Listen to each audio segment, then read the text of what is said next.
Suka Duka Persahabatan, karya Almira Hairani. Bapak tidak menilai seseorang dari kekayaannya, tetapi dari perilakunya.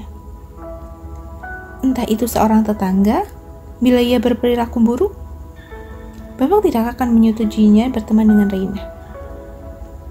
Karena lingkungan, seseorang bisa berubah perilakunya. Orang berperangai sangar itu bernama Pak Rahmat, ayah Reina. Rumi melihatku sok akrab dengan Reina. Lalu, Rumi marah dan dia berlari ke kelas. Akhirnya, bel berbunyi dan aku masuk ke dalam kelas. Kulihat Rumi acuh tak acuh padaku. Dia seperti tidak memedulikan aku. Bagaimana ini? Rumi sudah terlanjur marah kepadaku. Apa yang harus kulakukan? Tanyaku dalam hati. Secara tiba-tiba, Rumi melemparkan sepucuk surat kepadaku yang bertuliskan, "Hai Nanda, maafkan aku kalau aku banyak kesalahan. Terima kasih atas kenanganmu selama ini. Aku bahagia berteman denganmu. Sebenarnya aku tidak bisa mengatakan ini, tapi ini terpaksa. Kita harus mengakhiri persahabatan kita ini. Aku lihat kamu bahagia dengan Reina. Jadi, selamat bersenang-senang sahabatku. Salam hangat dari Rumi." Seketika itu aku langsung terkejut. Aku tak bisa menerima kenyataan pahit tersebut. Tetapi itulah kenyataannya.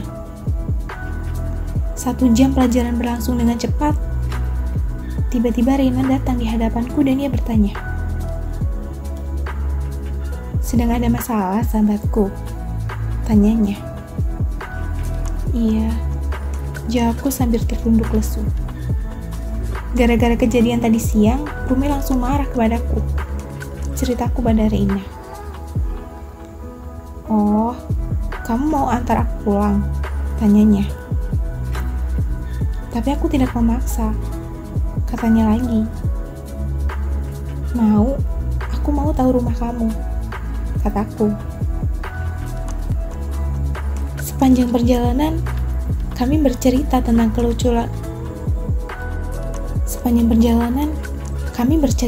kelucuan-kelucuan kita berdua dan akhirnya sampai. Saat sampai lokasi, aku terkejut bahwa Reina berasal dari keluarga yang kurang mampu. Ia tinggal di lingkungan yang kumuh, dekat kuburan, dan dinding-dinding rumah yang terbuat dari kayu ada yang sudah bolong dimakan rayap. Aku turut prihatin, tetapi aku bingung mau membantu bagaimana. Sesampai di rumah Reina, ada yang menyambut Reina. Ia berbadan besar, berkumis tebal, juga memiliki mata yang lebar. Ialah Pak Rahmat, ayah dari Reina. "Selamat sore, Om," panggilku. Bukannya menjawab, ia tambah mengawasiku dengan tatapan panjang. Aku bergidik melihatnya. Lalu, ia mengangguk-anggukkan kepalanya dengan kumisnya yang tebal itu.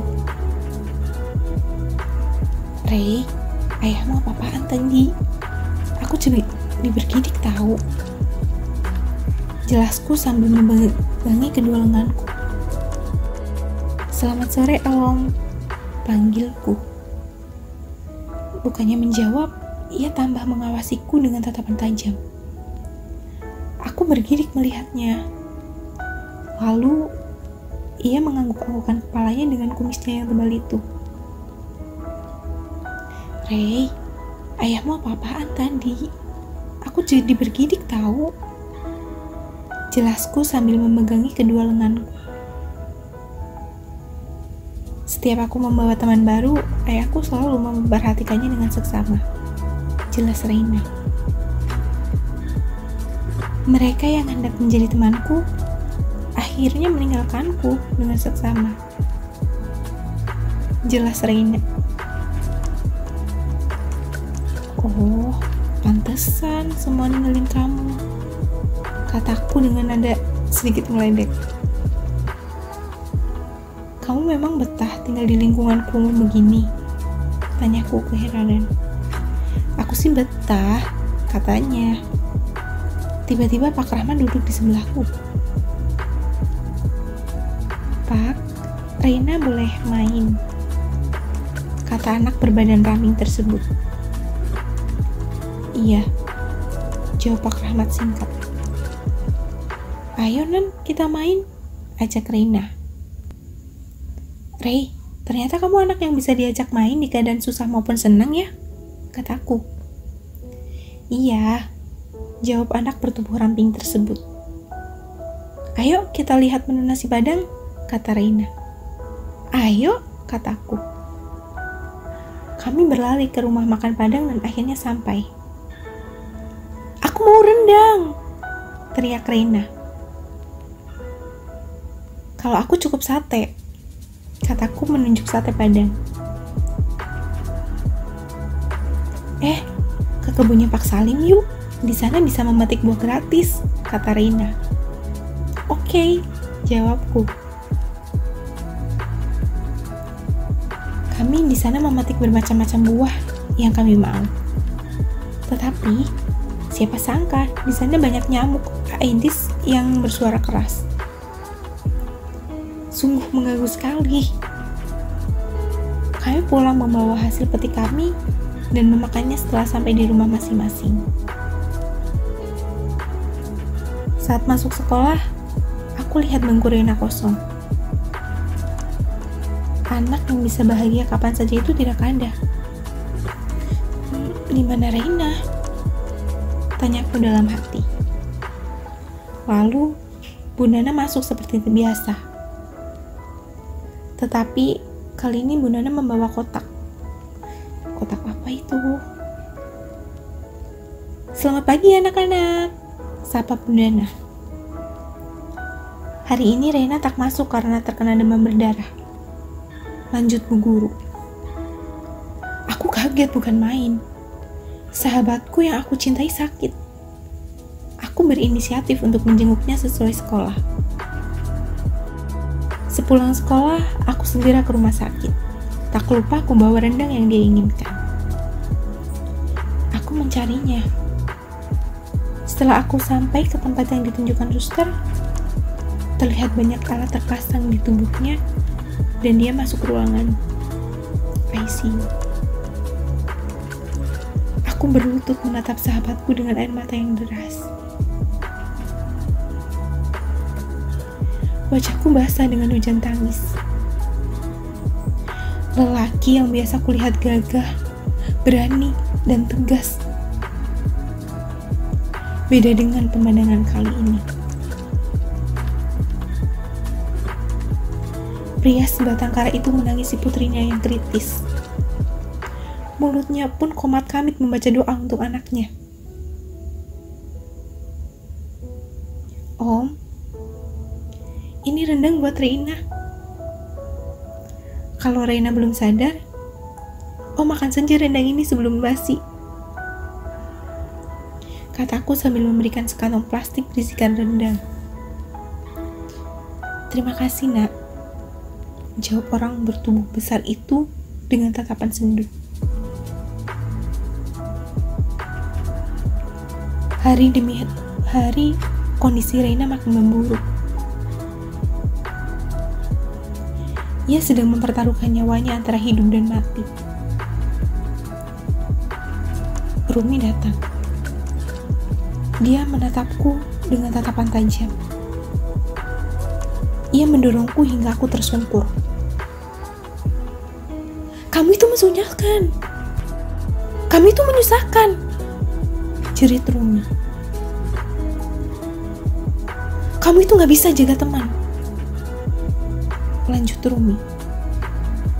Sekarang aku tahu, Rumi adalah tetangga Reina. Hubunganku dengan dia tak sebaik dulu, tapi aku masih tetap menyayanginya. Iya, sekarang aku tahu. Aku tak bisa mengajak berbuat senang sekali saja kepada Reina. kataku sambil menunduk antara kesal dan menyesal.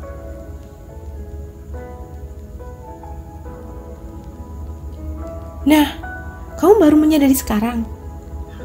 Kamu itu teman buruk, teriak Rumi.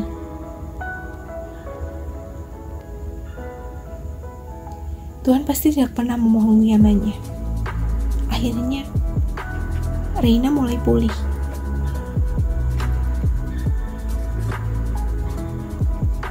Pak, Ma, Nananda, tanyanya sambil terbata-bata.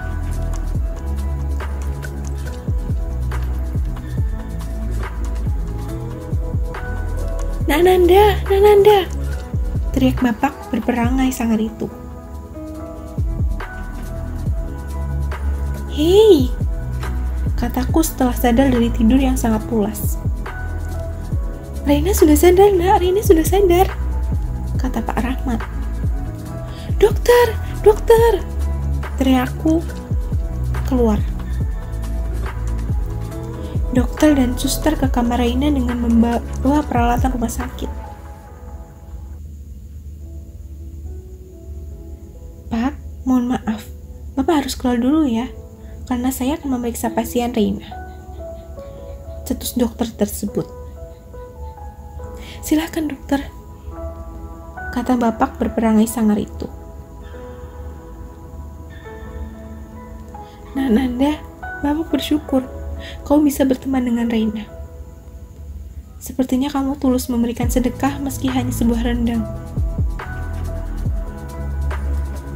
Bapak tidak menilai seorang anak dari kakaknya, tetapi dari perilakunya. Entah itu seorang tetangga, bila ia berperilaku buruk, Bapak tidak akan menyetujuinya berteman, kata Bapak. Pasien Reina sudah bisa ditemui. Untuk mengenai kondisi pasien Reina, kondisinya memang sudah pulih, tapi belum 100% pulih ya. Sekian dulu Pak, saya permisi, jelas dokter. Kulihat senyuman manis terbuka kembali. Kupeluk Reina yang sedang duduk di ranjang rumah sakitnya. Kulihat ada seseorang yang sedang murung di kursi. Ialah Rumi. Rum, kamu mau jadi sahabat kami? Ayo, ajakku. Sungguh, selama ini aku menghinamu, tapi kamu membalasnya dengan sebuah kebaikan. Aku jadi malu, cetus Rumi. Ayo kita dance bersama Reina, kataku sambil menarik tangan kecil Rumi.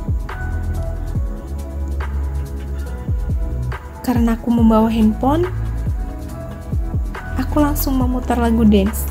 Sungguh, dengan kondisi yang masih belum pulih sentuhnya, ya udah bisa menari-nari. Gila. Akhirnya, aku pulang setelah agak lama menari bersama di kantor. Esoknya, aku kembali ke rumah sakit dengan membawa rendang. Saat aku sampai, semua barang sudah terkemasi. Sudah mau pulang? Nih, ada rendang yang kamu inginkan, kataku sambil menyodorkan sekresek rendang kepada Reina.